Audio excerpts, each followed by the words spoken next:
lembrarei a ti pelos benefícios feitos a mim. Me lembrarei, Senhor, de tuas grandes obras. Não há outro além de ti. Não, não há, não, não há. Meu desejo é te adorar, mais e mais, mais e mais, sem limites. Me entregarei, adorarei. Maravilhoso Deus, mais que palavras te dou meu coração. Receba o melhor da minha adoração. O que darei a ti pelos benefícios feitos a mim. Me lembrarei, Senhor, de tuas grandes obras. Não há outro além de ti. Não, não há, não há. Meu desejo é te adorar, mais e mais, mais e mais, sem limites. Me entregarei, adorarei. Maravilhoso Deus, mais que palavras te dou meu coração.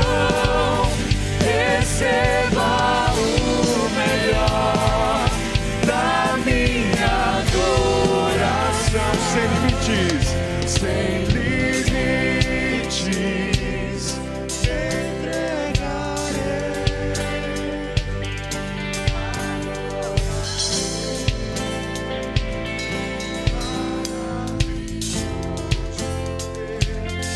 Mais que palavras te dou meu coração. Receba o melhor da minha adoração. Sem limites, me entregarei, adorarei. Maravilhoso Deus, mais que palavras te dou meu coração. Receba o melhor da minha adoração.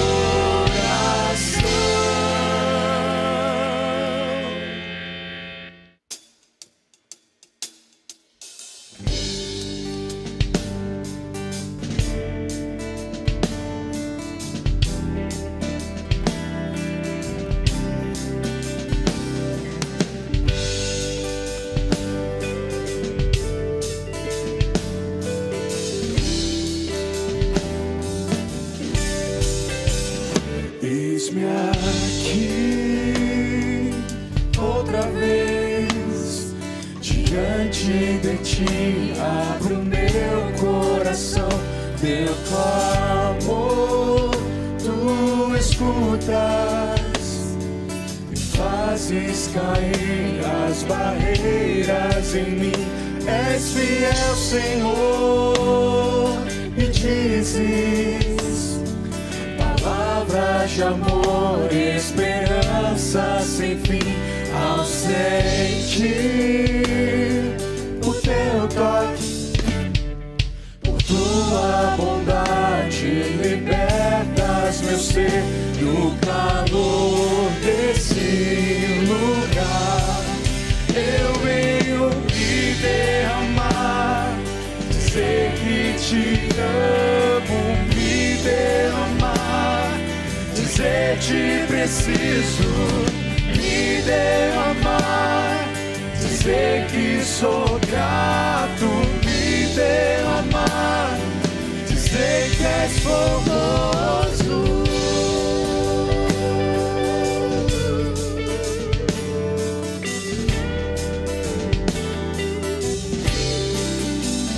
Eis-me aqui outra vez, diante de ti, abro meu coração, meu clamor, tu escutas e fazes cair as barreiras em mim. És fiel, Senhor, e dizes palavras de amor e esperança sem fim. Ao sentir o teu toque, por tua bondade libertas meu ser no calor desse lugar. Eu venho me derramar, dizer que te amo, me derramar, dizer te preciso, me derramar, dizer que sou grato, me derramar, dizer que és formoso, me derramar, dizer que te amo, me derramar, dizer te preciso, me derramar, dizer que sou grato, me derramar, dizer que és formoso.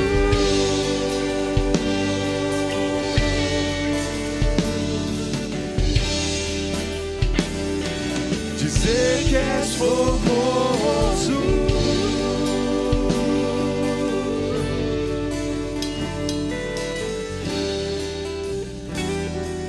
Dizer que és formoso.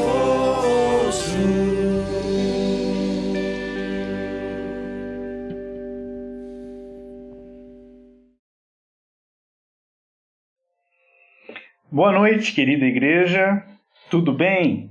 Graça e paz a todos. Nós agora iniciaremos um tempo de reflexão, mais um tempo de estudo, né? No livro que nós temos estudado, Exercita-te na Piedade, de Jerry Bridges.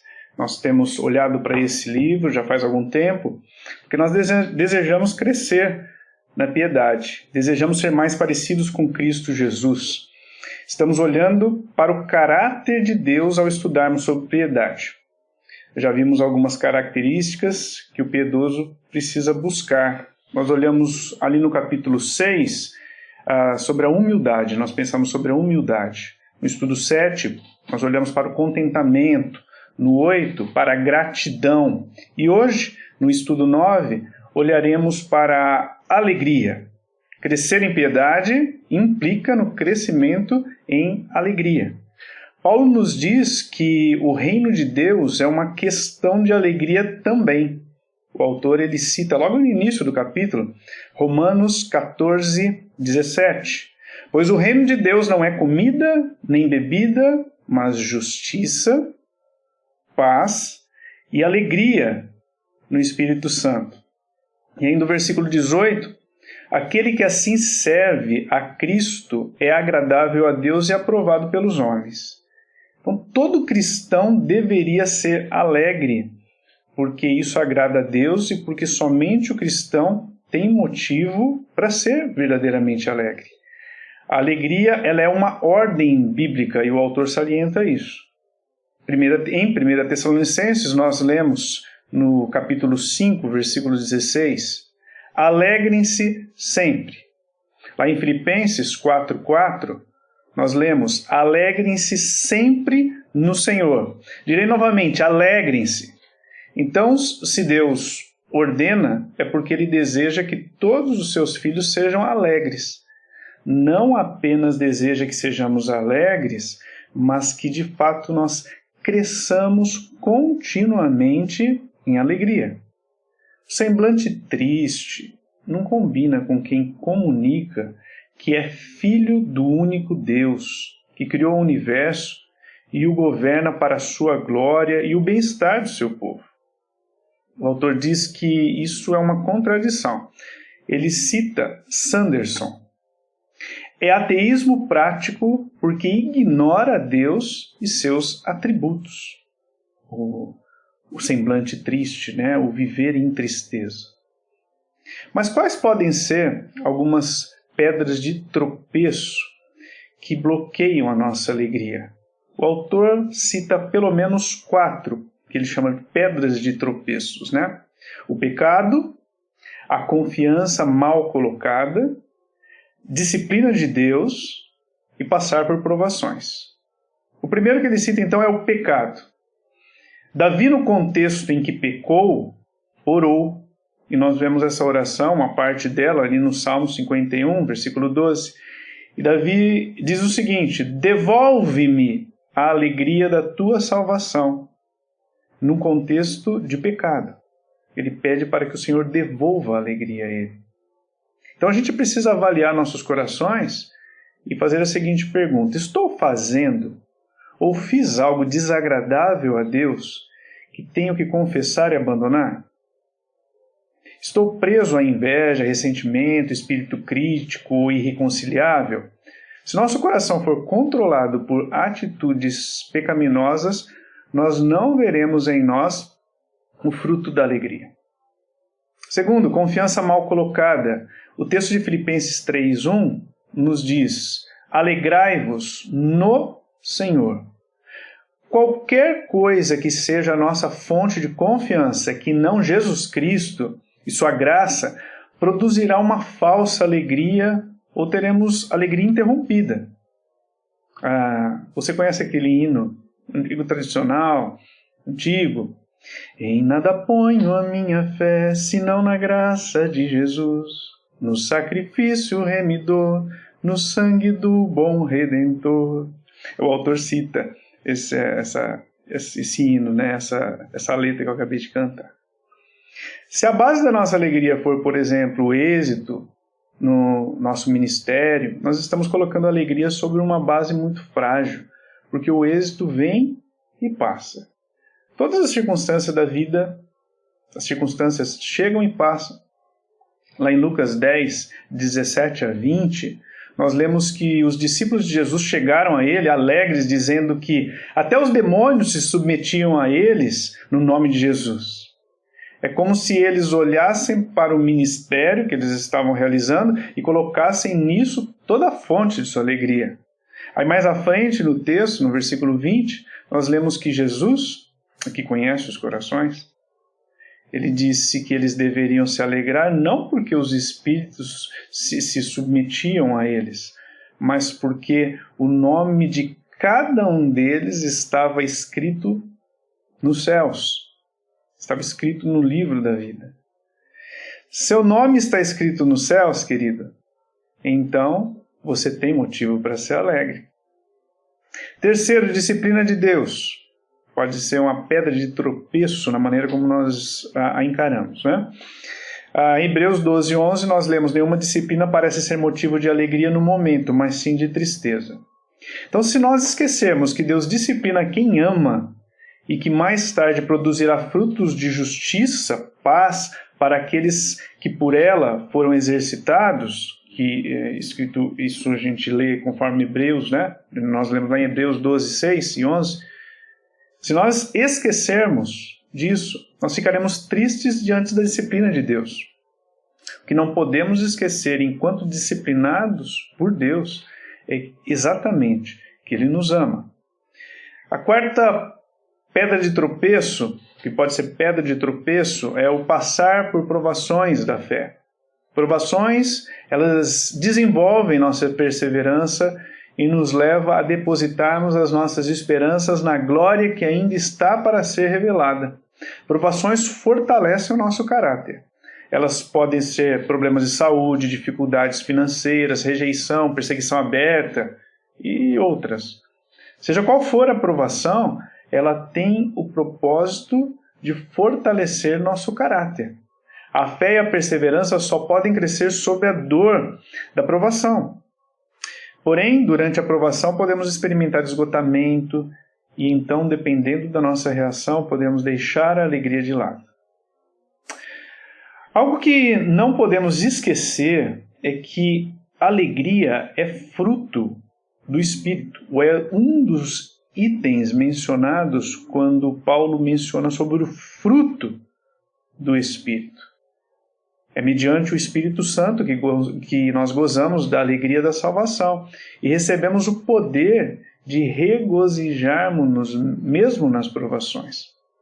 Lá em Romanos 15:4, nós lemos: pois tudo o que foi escrito no passado foi escrito para nos ensinar, de forma que, por meio da perseverança e bom ânimo procedentes das Escrituras, mantenhamos a nossa esperança.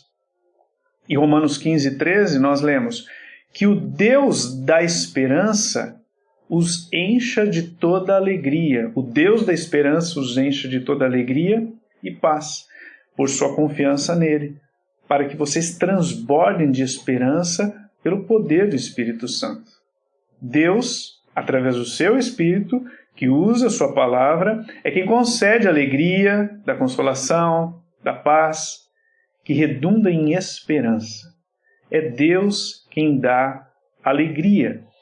Então, por exemplo, quando experimentamos essa disciplina do Senhor, e lemos em Hebreus 12 que o Senhor disciplina quem ama, isso é fonte de consolo e alegria vinda do Senhor. Quando experimentamos provações severas, nos lembramos do Salmo 50:15. Clama a mim no dia da angústia, eu o livrarei, e você me honrará. Ao lermos Jeremias 29:11, porque sou eu que conheço os planos que tenho para vocês, diz o Senhor, planos de fazê-los prosperar e não de lhes causar dano, plano de dar-lhes esperança e um futuro. Ao lermos isso, podemos nos alegrar no Senhor, ainda que o futuro pareça se apresentar sombrio. Assim, o Espírito Santo, através da palavra, produz essa alegria em nossos corações. E o que fazer, então, diante desta verdade de que Deus produz a alegria? Dessas verdades que nós temos pensado nesse estudo. Nós precisamos colocar a palavra de Deus em nossos corações, mediante leitura, meditações constantes. Então, algumas medidas práticas para termos a alegria é buscar aquilo que a palavra de Deus nos diz. Então, precisamos confessar e abandonar o pecado. Viver no pecado é pedra de tropeço para a alegria. Então, a confissão dos pecados, cientes de que Deus é Deus perdoador, tendo a percepção da sua contínua misericórdia, nós podemos ler lá em João que se nós confessarmos os nossos pecados, Ele é fiel e justo para nos perdoar os pecados. Então a gente vê Deus misericordioso, pronto a perdoar. Então, quando nós meditamos na palavra e confessamos os nossos pecados ao Senhor e abandonamos esses pecados, fazer isso, é fonte de alegria para nós. Nós precisamos também confiar em Deus. Perceba o que nós lemos em Romanos 15:13. Que o Deus da esperança os encha de toda alegria e paz, por sua confiança nele, para que vocês transbordem de esperança pelo poder do Espírito Santo. Então, nosso Deus nos enche de alegria e paz quando depositamos a nossa confiança nele. Confiar no Senhor é algo que precisamos fazer. Nós precisamos ter uma visão de longo alcance também. Nós precisamos considerar textos bíblicos que nos mostram, que nos encorajam para essa visão de longo alcance. Nós precisamos olhar, por exemplo, para 1 de Pedro, capítulo 1, versículo 6. Nós lemos: nisso, ele está falando sobre a esperança, nisso a esperança, vocês exultam na esperança. vocês exultam, ainda que agora por um pouco de tempo devam ser entristecidos por todo tipo de provação. Nós precisamos ler Romanos 5, 1 e 2. Tendo sido, pois, justificados pela fé, temos paz com Deus por nosso Senhor Jesus Cristo, por meio de quem obtivemos acesso pela fé a esta graça na qual agora estamos firmes e nos gloriamos na esperança da glória de Deus, a visão de longo alcance. Nós precisamos olhar para 2 Coríntios 4,18, que diz: assim fixamos os olhos, não naquilo que se vê, mas no que não se vê. Pois o que se vê é transitório, mas o que não se vê é eterno. Olhar para o que é eterno. Em Hebreus 10, 34, nós lemos: vocês se compadeceram dos que estavam na prisão e aceitaram alegremente o confisco dos próprios bens, na experiência que ele está mostrando ali, pois sabiam que possuíam bens superiores e permanentes. Então a esperança certa na herança que receberemos do Senhor é o foco.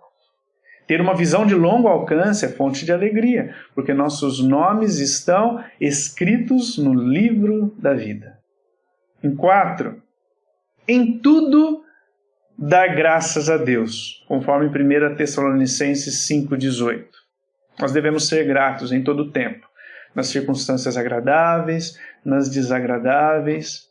Nós devemos ser gratos porque Deus está operando nessas circunstâncias para o nosso bem. Ao vivermos a gratidão a Deus, perceberemos a alegria. E quais são os frutos dessa alegria? 2, pelo menos, o autor cita. Um dos frutos é que a nossa alegria agrada a Deus. Voltando lá para Romanos, no capítulo 14, versículos 17 e 18, vou ler novamente. Pois o reino de Deus não é comida nem bebida, mas justiça, paz e alegria no Espírito. E aquele que assim serve a Cristo é agradável a Deus e aprovado pelos homens. Então, se Cristo veio para que tivéssemos alegria, se o Espírito está operando em nós para produzir alegria, então devemos buscar a Deus e aplicar os recursos que Ele deu até que possamos alegrar, ter alegria, sempre no Senhor. Isso agrada a Deus. Segundo fruto é que nós somos fortalecidos, física, emocionalmente, espiritualmente.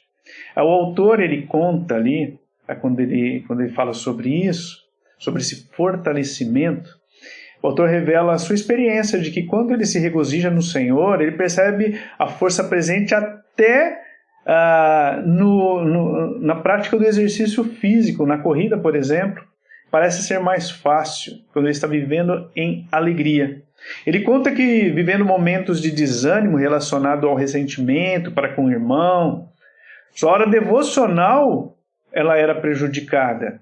E através do perdão de Deus, então, ele teve a experiência de encontrar alegria por perceber a graça de Deus. E isso mudou seu dia. Então, esse fortalecimento que a alegria traz é um fortalecimento espiritual também. Assim, nós podemos ser cristãos sem alegria ou cristãos alegres. Podemos ser cristãos mal-humorados e queixosos ou podemos nos alegrar no Senhor. O fato é que não ter alegria é desonrar ao Senhor. O autor assim comunica. Ele afirma isso. Não ter alegria é desonrar ao Senhor. Ter alegria é sentir o poder do Espírito Santo em nós, dizer ao mundo: nosso Deus reina. Ele está reinando. Então, na dependência do Espírito Santo, devemos, pelo poder de Deus, regozijar-nos no Senhor. Isso faz parte do exercício da piedade. E aqui nós fechamos o nosso tempo de reflexão, então, nesta noite. E eu gostaria de encorajar você, agora, com sua família, a ter um tempo de oração e pedir ao Senhor que os capacite a viver sempre essa alegria. a alegria no Senhor. Que Deus os abençoe.